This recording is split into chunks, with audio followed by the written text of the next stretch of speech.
Hey everybody, welcome to Watch Mojo. I'm the host of Watch Mojo, Zach Ryan from Aunty Donna. And here's our top 5 moments from Aunty Donna's secret show that we did a few years ago. So we had done a secret show at a comedy festival where we had zero pressure. We were just coming off of COVID, coming off of a Netflix show. Yeah. We were like, let's just have fun. Let's just do whatever we want. Let's not say no to other people's ideas. Let's just get everything up.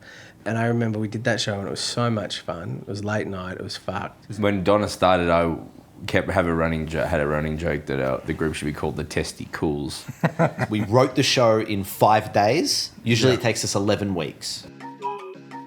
Number 5, a little sketch called Future Soldiers. There's a sketch built out of just shit that was in our office, so we had a bunch of water bottles. Oh, I loved this. And so Mark and I got on this thing about future soldiers. In the future, soldiers wear Hawaiian shirts and have red fedora hats, and their weapons are water bottles.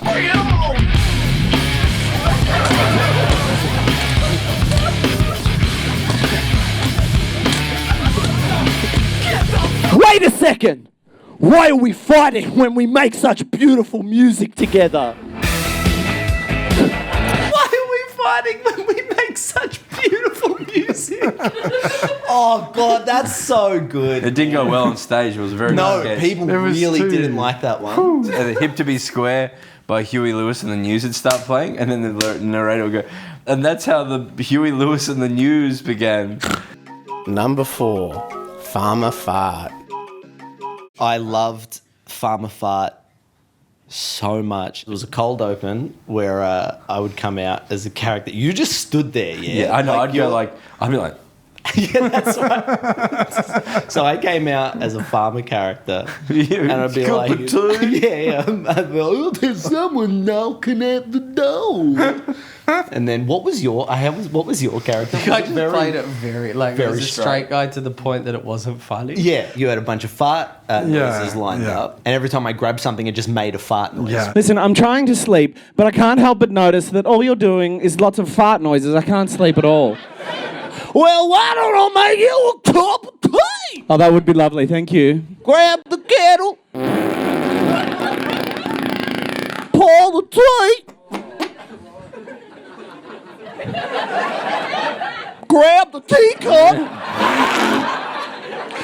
Give you a cup of tea.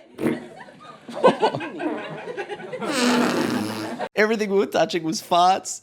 Zach would start talking, and then I'd stab him in the stomach with my pitchfork. It seems everything in your farmhouse makes a big fart sound. Say, does even that big pitchfork of yours make a fart sound? Well, let's find out.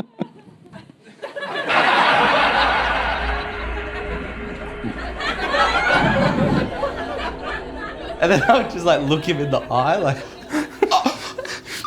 It's really like, why are you killing me? And then it turned into interpretive dance. Yeah, there was a dark droning That's right. tone, and then a click would start. Yeah, and a I beat made all would this start, weird and then music. we would both just start.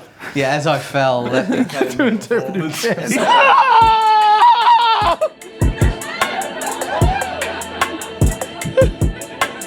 Then we would go into hip hop and you'd do the vape thing, I think. Pharmafart. Oh yeah, then we did the vape thing because we Yeah. had the vapes preset That on was stage.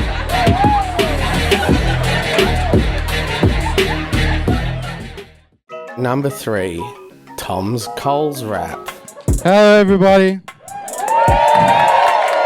My name is Tom. I'm the sound engineer and composer for Aunty Donna. I also work at Coles. Halfway through the show, Tom would come out in full Coles uniform and just rap about his day at Coles. Wait until he gives you the paperwork, because if he doesn't give you the paperwork, then you can't open up the truck, because you've got to check that the seal number on the paperwork is the same as on the truck. Because if it's not the same, then it could be the wrong store, and if you open it, you could get in a lot of trouble. Blackout.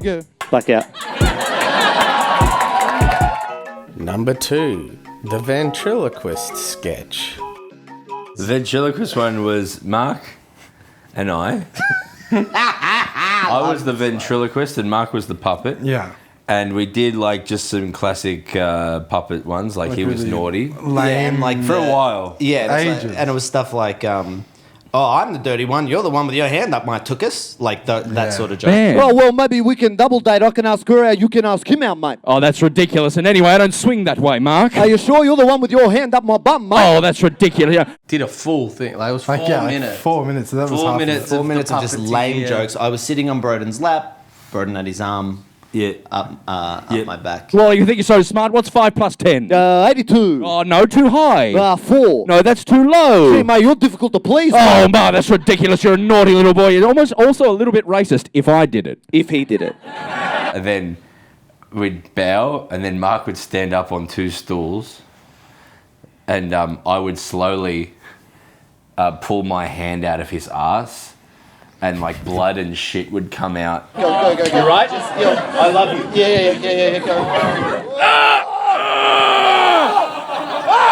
If you'd like to see the footage of the ventriloquist sketch without the pixelating of the hand coming out of Mark's ass, then head over to the Aunty Donna Club, where you can watch the full video where we discuss our secret show in great depth.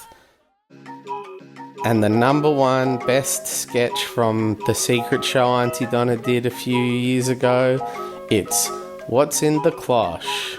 There was a cloche, and the whole idea is that throughout the show we'd go, we've got more sketches coming up, and soon we will find out what's in the cloche. Mark likes it because it upset everyone. Yeah. Really upset. It upset our director, Sam. Like, Yeah, then Sam couldn't watch it. And then at the end of the show, we'd just walk off without addressing it, and then we'd wait. And both nights, someone was like, "What about the cloche? The cloche!" They'd start yelling out the cloche. We're like, "Oh, of course the cloche. We weren't even going to do it. We forgot. Should we see what's in the cloche?" And everyone was like, "Yeah." And we're like, "All right." And we get the cloche and we start a song. We start going, "What's in the cloche? What's in the cloche? What's in the cloche? What's in the cloche? And then we'd open it up and there would be a piece of shit. Like, it would look like human poo in the cloche. It's poo. the siren. And then I would go, "And now we're going to eat the poo." And then we would eat the poo. And just be going, poo. Now we're going to eat the poo.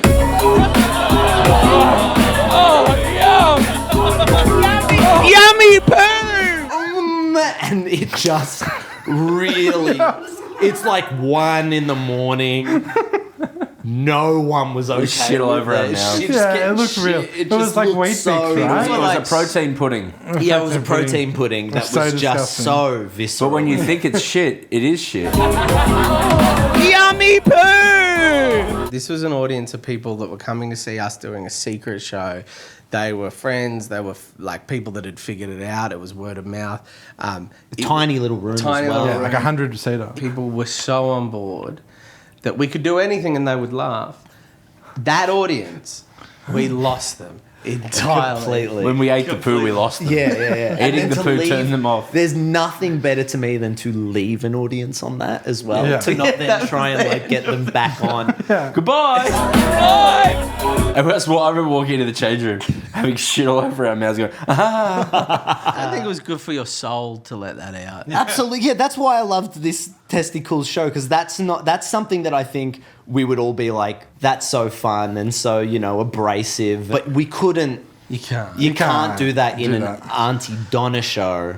Something I really, really got out of that was I loved how disrespectful to the audience it felt. Yes. Here we were at a certain point in our career. We'd worked our asses off and it was this moment and then we were doing the worst thing we'd ever done in our lives. And I loved how, the meta funny of that, of how profoundly disrespectful and shit that show was. Yeah, it was liberating. It's poo! Thanks so much. I've been Zachary Wayne, and this has actually not actually been a real Watch Mojo, just a pretend one. Thanks.